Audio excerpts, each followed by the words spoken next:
In digital Marathi, जनतेच्या हक्काचं व्यासपीठ। उल्हासनगर महापालिकेच्या आरोग्य विभागाच्या दुर्लक्षितपणामुळे शहरातील अनेक भागात कचऱ्याचे साम्राज्य आहे। विशेषतः उल्हासनगर कॅम्प नंबर 1 टिळकनगर भागात पाण्याच्या जलकुंभाच्या ठिकाणी कचऱ्याचे साम्राज्य आहे। त्यामुळे डासांचा प्रादुर्भाव वाढला, शिवाय कचऱ्यातून निघणाऱ्या दुर्गंधीमुळे नागरिकांना त्याचा त्रास होत आहे। उंदीर घुशींचे प्रमाण वाढले आहे। अशा दुर्गंधीयुक्त वातावरणात रहिवाशांना राहावं लागत आहे। उल्हासनगर महापालिकेत या संदर्भात तक्रार करून देखील घाणीचे साम्राज्य तसेच आहे। त्यामुळे इथल्या नागरिकांनी त्या प्रशासनाला हात जोडून आम्हाला या दुर्गंधीतून मुक्त करावं अशी विनंती केली आहे। टिळकनगर परिसराचा हा जलकुंभाचा परिसर आहे। जवळच एक आरोग्य केंद्र आहे उल्हासनगर महानगरपालिकेचं, परंतु या ठिकाणी आवाजोवी वाढलेले रानटी झाडझुडपं खूप मोठ्या प्रमाणात आहे। त्यामुळे तिथं साप फिरतात। त्या परिसरातील लोकांच्या समस्या आहेत, त्यांनीच आमच्याकडे समस्या मांडल्या। तिथं साप फिरतात, घुशी, उंदरांचं ते उंदरं वाढलेले आहेत, घाणीचं साम्राज्य, डास, मच्छर होतात, रोगराई होऊ शकते। तर आम्ही महानगरपालिकेला कालच पत्रव्यवहार केलेला आहे। आरोग्य विभाग, सार्वजनिक आरोग्य विभाग,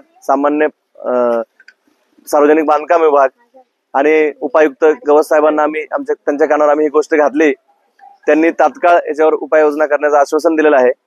आणि जर उल्हासनगर महानगरपालिकेकडून या समस्यांवर तोडगा काढला नाही गेल्यास महाराष्ट्र नवनिर्माण सेनेतर्फे या समस्येवर आंदोलन केले जाईल आणि ते आंदोलन तीव्र असणार। जलकुंभ असल्यामुळे साहजिकच तिथं वाल पण आहेत आणि वालजवळ अशी झाडं झुडपे असल्यामुळे तिथं घाण साचलेली आहे, माती आहे आणि म्हणून आम्ही पाणी पुरवठा विभागालाही अशाच प्रकारे एक निवेदन दिलं आहे। त्यांनी या गोष्टीवर लक्ष द्यावे आणि तात्काळ उपाययोजना कराव्यात आणि लोकांमध्ये रोगराई पसरणार नाही, त्यांना त्रास होणार नाही, त्यांना स्वच्छ पाण्याचा पुरवठा होईल यासाठी त्यांनी व्यवस्थित उपाययोजना कराव्या अशी आम्ही त्यांच्याकडे मागणी केलेली आहे। मी कविता जगताप आहे। मला इथं भरपूर प्रॉब्लेम आहे, नीट आम्हाला काही सुविधा नाही आहेत।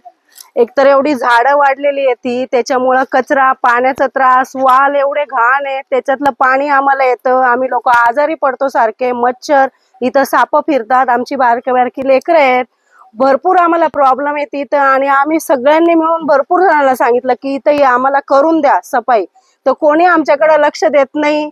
आमच्या एरियाचं नाव कोणी घेत नाही, का आमच्या एरियाला कोणी सपोर्ट करत नाही। आणि आमच्यापेक्षा वयस्कर आहेत, त्यांना पण नीट व्यवस्थित सुविधा नाही। सीडींवरती बघा माती कुठे असते, कचरा ते साफ करतात, पण त्या मातीमुळं कोणी पडतं, लहान लेकरं पडतात, त्यांना लागतं, कमी जास्त होतं, साप त्या पायऱ्यांवरून फिरतात, आम्हाला भरपूर त्रास आहे। आम्ही सगळेजण तुम्हाला विनंती करा, हे जसं आता माझ्या लग्नाला 22 वर्ष झाले तर मी हे बघतीये आणि जवळजवळ आता मी 5 वर्षापासून भरपूर जणांना सांगितलं, ते बोलतात आमच्या हातात नाही, ते बोलतात आमच्या हातात नाही। आता त्यांचं नाव आम्ही काही घेऊ नाही शकत आहे। तुमच्याकडनं होत असेल तर करा, आमच्याकरता आमची मदत करा तुम्ही सगळेजण, तुमचे आम्ही भरपूर आभारी राहू, आम्हाला सहकार्य करा या कामामध्ये। माझं नाव कुसुम साहेबराव चव्हाण।